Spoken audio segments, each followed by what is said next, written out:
Welcome back to another review, this time for the anime Needy Girl Overdose, which had 13 episodes and was airing in spring of 2026. Synopsis on any list. OMG Kawaii Angel, affectionately known as K-Angel, is a top streamer girl with 10 million subscribers, and not a day goes by without seeing her in action. Whether online, on TV, or at a live show, she is always surrounded by her cheering fans. Striving to catch up with K-Angel's popularity is a 3-girl streaming unit called Karamazov.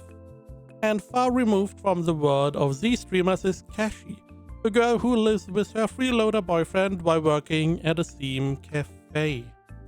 The story of the internet angel who captivated the world, woven by a girl who shines like a star and girls who reach for that brilliance, and the story of you on the other side of the screen begins here. Oh boy, oh boy, oh boy. So this is essentially a continuation of the game that you can play on like Steam, where in the game you are like the manager and you manage K-Angel or OMG Kawaii Angel as she is growing her streaming career. You have to balance her mood and her stress and stuff like that to make her successful. Multiple endings. It's like it's a management type of game mixed with like a novel type, or choose your own adventure essentially. Now, again, this is a continuation. K-Angel, 10 million subscribers, she has done it, she's at the top. And we have this new group of Karamazov, which is comprised of these 3 girls down here, who are trying to get to that throne, to push her essentially down and get to the #1 spot. Now, that is the main premise. The show, I don't say lightly, but this show is insane, crazy. It is weird. It is, I don't believe, I mean, I know there are some shows that are very weird, but this show is up there with the weirdness. It is hard to describe. I mean, holy shit. So we have these 3 girls. We also have Kashi, who is not really shown here. We can see if he's in the character. Down here, we have Kashi, which does not really look like her too much, but doesn't matter. And these 5 girls are essentially part of the story. And as the story unfolds, again, the idea is K-Angel is at the top. She's doing her daily stuff. She's doing live stream, she's doing concerts and all that stuff, and Karamazov is on trying to get to that. They are, each of them have like 300, one has 300, one has like 500, one has 700. So even together they are not even at 2 million at the beginning, but that is their goal. And Kashi is outside of the whole streaming thing.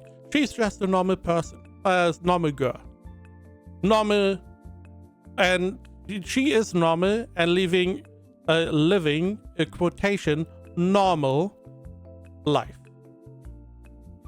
Now, as the story progresses, we find out more about the different characters, where they're coming from and stuff like that.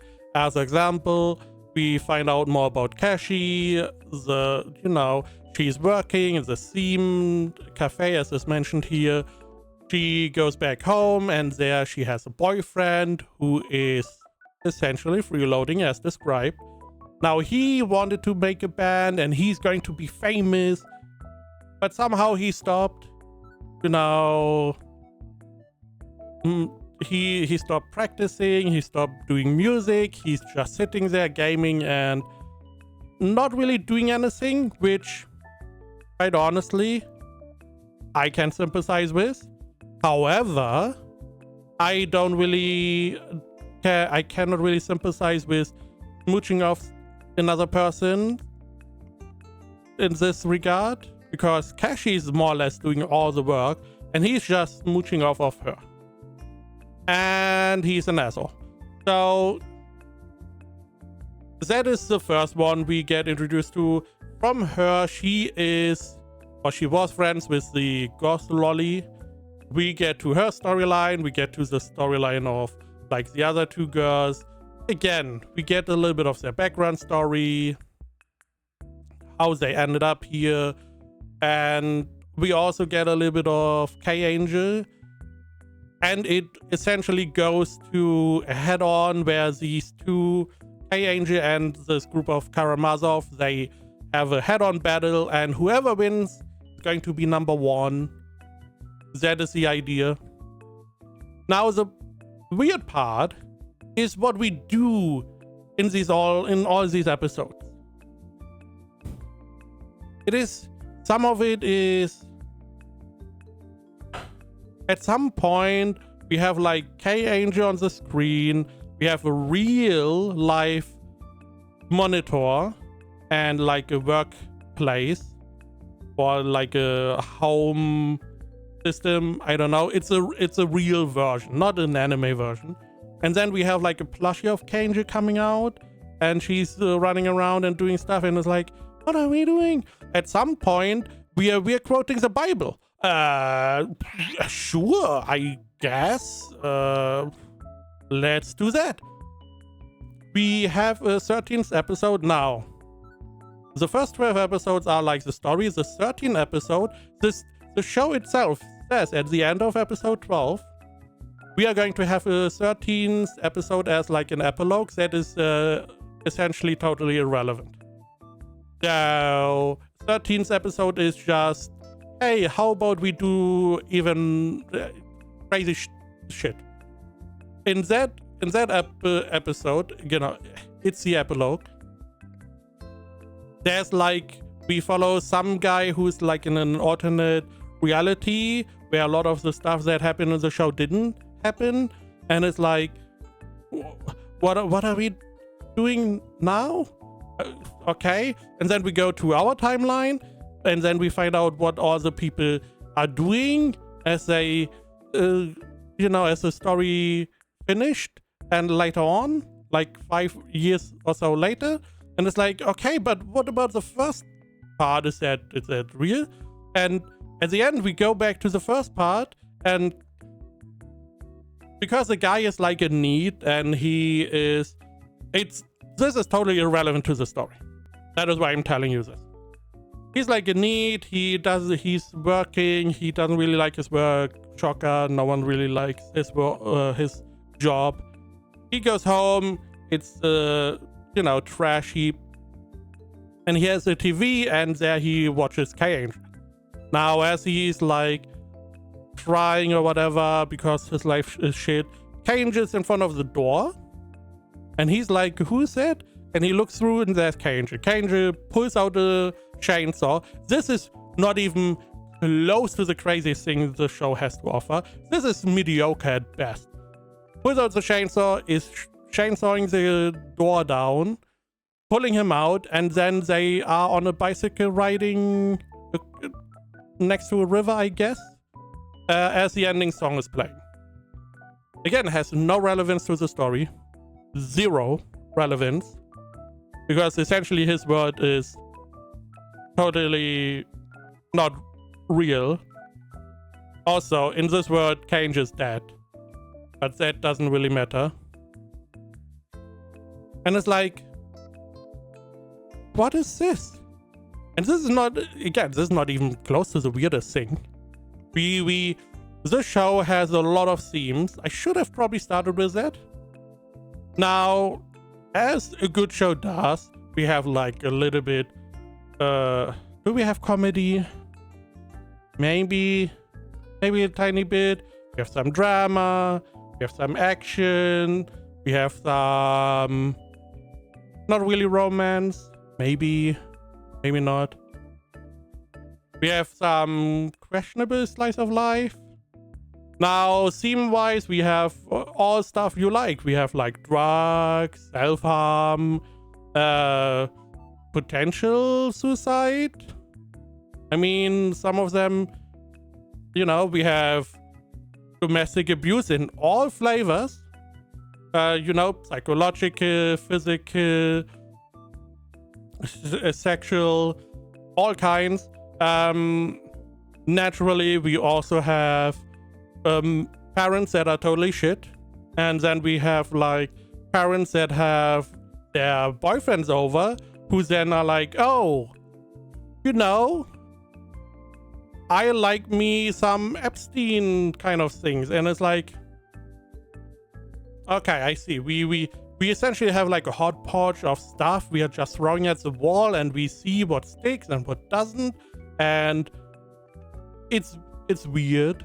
It's weird. We also have gambling. So that is also, it's a little bit side stuff. And the show is just so weird. And it's like, holy shit, what is going on? We have like action scenes where they fight each other like it's a shonen show with giant chainsaws and swords and whatnot, and it's like, oh wow, okay. We have some Yuri bait, I would say. I don't know if that is the right. It feels a little bit Yuri, but it doesn't really.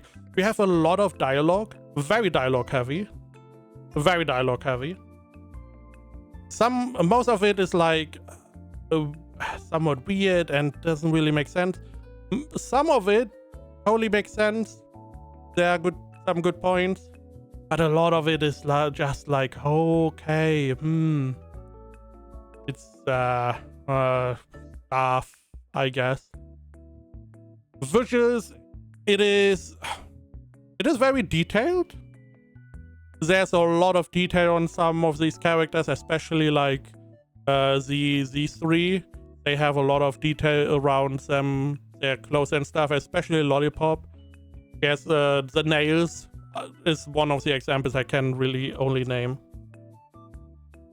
Animation, I mean, the problem is there's a lot of talking, and they like to display like a speech card where they have, that is a little bit weird. I don't really know what was going on. So they're talking, we have a translation, subtitles where you are like, okay, this is what they're saying. Then we have the card that is saying it in a little bit different way, but essentially the same. But they exchange some of the words, and it's like, okay. But they saved a lot of budget there, gonna be honest. We have like some 3D stuff as well. We have like concerts, we have music at some point.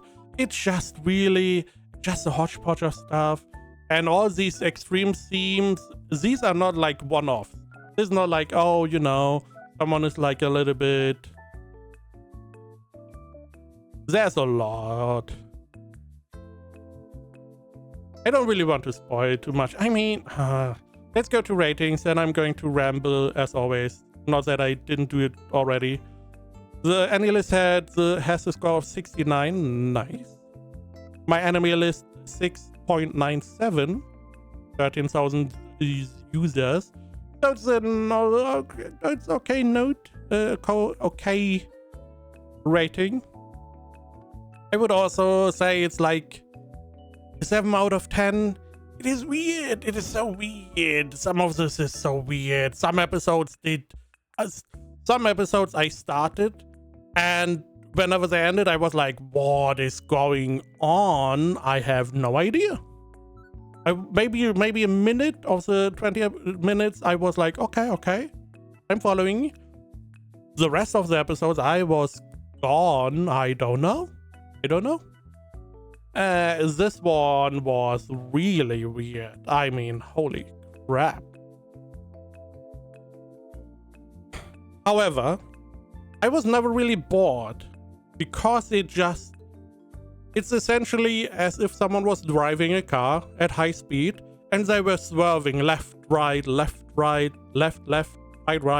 and they were like switching lanes, crazy style, overtaking other cars, and you are like there, what is going on? This is what it felt like. You are never really relaxed and, you know, getting bored because nothing really is happening. I can understand maybe at the beginning because a lot of dialogue at the beginning.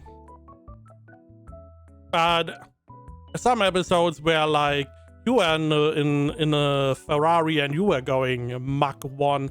It is insane sometimes. Now, this is going to be spoiler for some stuff. Now, Kashi, she has her freeloader boyfriend. Now, he's abusing her. And they don't shy away from that. They don't shy away from that.